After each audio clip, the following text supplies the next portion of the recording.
Malalim na ang gabi. Kailangan ko lang makauwi. Sabi nila ganitong oras daw lumalabas ang mga inad. Saan ba dito ang daan pa uwi?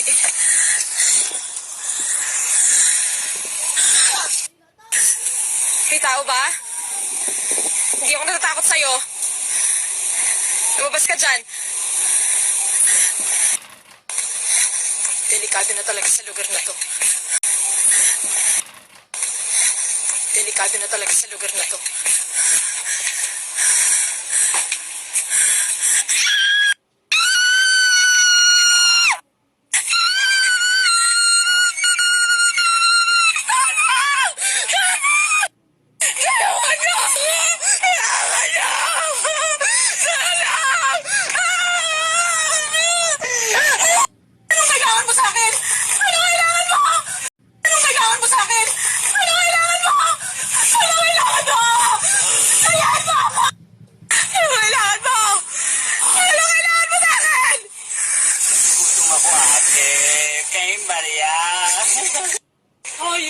Hayop pa, tinakot mo ako!